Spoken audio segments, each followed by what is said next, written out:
Hello friends, నేను రమ్య. Welcome to VR home chef and explorer. ఈరోజు వెనీలా కేక్ని సింపుల్గా ఈజీగా 1 ఇంచ్ బ్యాటర్ వేస్తే 3 ఇంచెస్ కేక్గా ఎలా రెడీ చేసుకోవాలో చూపించబోతున్నానండి. నేను చూపిస్తున్న ఈ సింపుల్ ట్రిక్స్ అండ్ టిప్స్ని ఫాలో అయ్యారంటే సూపర్ స్పంచీగా వస్తుంది. చూస్తున్నారు కదా నా కేక్ అయితే ఎలా పొంగిందో. ఇలా ఎలా చేసుకోవాలో కూడా చూసేద్దాం. ముందుగా ఈ కేక్ చేసుకోవడం కోసం ఇలా ఒక మిక్సీ జార్ని తీసుకోండి. మొత్తం మిక్చర్ అంతా ఈ బ్లెండర్లోనే రెడీ అయిపోతుంది. విస్కర్ని కూడా యూజ్ చేసి చేసుకోవచ్చు, కానీ మిక్సీ జార్లో అయితే మంచి ఫ్లఫీగా వస్తుంది. దీనికోసం 3/4 కప్ వరకు షుగర్ని యాడ్ చేసుకోండి. ఎక్కువ స్వీట్నెస్ తినేవారు 1 కప్పు వరకు వేసుకున్నా కూడా పర్వాలేదు. ఫైన్ పౌడర్ లాగా చేసుకుని ఒక పక్కన పెట్టుకోండి. ఐసింగ్ చేసుకుందాం అనుకున్న వారు కూడా 3/4 కప్ వరకు షుగర్ని యూజ్ చేస్తే సరిపోతుంది. ఈసారి 3/4 కప్ వరకు ఆయిల్ని కూడా దీంట్లో వేసేసుకోవాలి. ఆయిల్ వేసి చేస్తున్నారండి. బటర్ వేసుకుందాం అనుకున్న వారు 100 గ్రామ్స్ వరకు బటర్ని వేసుకోండి, సరిపోతుంది. ఇలా దీన్ని కూడా దీంట్లో వేసుకొని ఈసారి 3 ఎగ్స్ని వేసుకోవాలండి. ఈరోజు నేను 1/2 kg కేక్కి సరిపడేంత క్వాంటిటీని మీకు చూపిస్తున్నాను. ఈసారి మిక్సీని ఆన్ అండ్ ఆఫ్ చేసుకుంటూ 2 to 3 మినిట్స్ వరకు రన్ చేసుకుంటే ఇలాంటి క్రీమీ టెక్స్చర్ వచ్చేలాగా రెడీ అవుతుంది. ఇలా రెడీ చేసుకున్న దాన్ని ఒక పక్కన పెట్టుకోండి. ఎంత బాగా క్రీమీ టెక్స్చర్ వస్తే మన కేక్ అనేది అంత ఫ్లఫీగా వస్తుంది. టేస్ట్ కూడా చాలా బాగుంటుంది.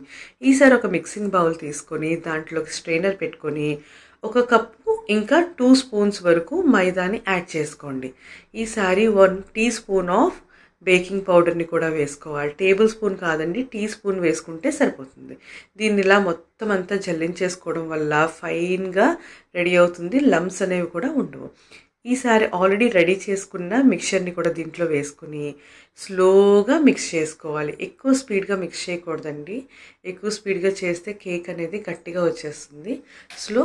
స్లోగా అలా కట్ అండ్ ఫోల్డ్ మెథడ్లో మిక్స్ చేసుకోండి. మిక్స్ చేసుకునేటప్పుడు వెనిలా ఎసెన్స్ వేసుకోండి, లేకపోయినా పర్లేదు. ఈరోజు మనం వెనీలా స్పంజ్ కేక్ చేస్తున్నామని నేను వెనీలా ఎసెన్స్ అయితే యూజ్ చేస్తున్నాను. ఇలా చక్కగా కట్ అండ్ ఫోల్డ్ మెథడ్లోని మంచి రుబీనా కన్సిస్టెన్సీ వచ్చేంత వరకు చేసుకోండి. చూసారు కదా, అంటే ఇలా ఫోల్డింగ్ కన్సిస్టెన్సీ అనేది రావాలి. కొంచెం టైట్గా డ్రాప్ అవుతుంది అనిపించి నేను ఇంకొక 2 స్పూన్స్ వరకు పాల్ని యాడ్ చేస్తున్నాను.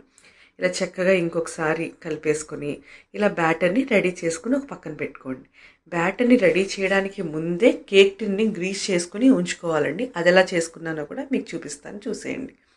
ఇలా ఈరోజు నేను స్క్వేర్ కేక్ టిన్ని తీసుకుంటున్నాను. మొత్తం అంతా నెయ్యితో గ్రీస్ చేసుకుని బటర్ పేపర్ని ప్లేస్ చేసుకుని బటర్ పేపర్ పైన కూడా ఇలా నెయ్యిని గ్రీస్ చేసేసుకోవాలి. ఇలా చేసుకోవడం వల్ల బాటమ్కి స్టిక్ అవ్వదు, కేక్ కూడా పర్ఫెక్ట్గా బేక్ అవుతుంది. ఈసారి మొత్తం బ్యాటర్ అంతటిని కేక్ టిన్లోకి ట్రాన్స్ఫర్ చేసుకోవాలి. మీరు ఎవరైనా మన ఛానల్ ఇప్పటివరకు సబ్స్క్రైబ్ చేయలేనట్టయితే తప్పకుండా సబ్స్క్రైబ్ చేసుకోండి. మరిన్ని ఇంట్రెస్టింగ్ వీడియోస్ని నేను పెట్టంగానే చూసేయచ్చు. మొత్తం బ్యాటర్ అంతా ట్రాన్స్ఫర్ చేసుకున్న తర్వాత ఎయిర్ బబుల్స్ పోవడం కోసం 1-2 సార్లు ట్యాప్ చేసుకుని నేను ఓవెన్ని ఆల్రెడీ 10 మినిట్స్ ముందే ప్రీహీట్ చేసుకున్నానండి. ప్రీహీట్ చేసుకున్న ఓవెన్లో మాత్రమే కేక్ టిన్ని ప్లేస్ చేసుకోవాలి. ఈరోజు నేను 180 degreesలో బేకింగ్ మోడ్లో 40 మినిట్స్ ఆల్రెడీ ప్లేస్ చేసేసానండి. 10 minutes pre heating time, 30 minutes అనేది బేకింగ్ టైం. 30 మినిట్స్ తర్వాత టూత్ పిక్ పెట్టి చెక్ చేసుకోండి. బేక్ అయిపోతే పర్వాలేదు, లేదంటే ఇంకొక 5 మినిట్స్ ఉన్న తర్వాత మాత్రమే దీన్ని బయటికి రిమూవ్ చేయాలి. బేకింగ్ అయిపోయిన వెంటనే దీన్ని బయటికి తీసేస్తేనే కేక్ అనేది మంచి ప్లఫీగా పొంగింది అలా ఉంటుందండి. తర్వాత ఇలా చక్కగా డీమోల్డ్ చేసుకున్నారంటే టేస్టీగా మన వెనీలా స్పంజ్ కేక్ అనేది రెడీ అయిందండి. చూస్తున్నారు కదా ఎంత పర్ఫెక్ట్గా వచ్చిందో. పీసెస్ని కట్ చేసి కూడా చూపిస్తాను. నేనైతే ఈరోజు 1 ఇంచ్ హైట్కి మాత్రమే బేటర్ని వేశాను. ఇలా 3 ఇంచెస్ కన్నా పెద్దగా వచ్చాయండి పీసెస్ అయితే. చూస్తే నోరు ఊరుతుంది కదా. ఈ న్యూ ఇయర్కి మీరందరూ కూడా ఇలా చక్కగా ఇంట్లోనే కేక్ని రెడీ చేసుకొని అది ఎలా వచ్చిందో కూడా కమెంట్ చేయండి. ఓవెన్ని వాడకుండా కూడా న్యూ ఇయర్ కేక్ని మన ఛానల్లో ఆల్రెడీ పోస్ట్ చేశారండి. ఆ లింక్ని కింద ఇస్తాను, పైన ఐ కార్డ్స్లో కూడా ఇస్తాను. ఇంకొకసారి చూడండి. Thank you for watching VR home chef and explorer.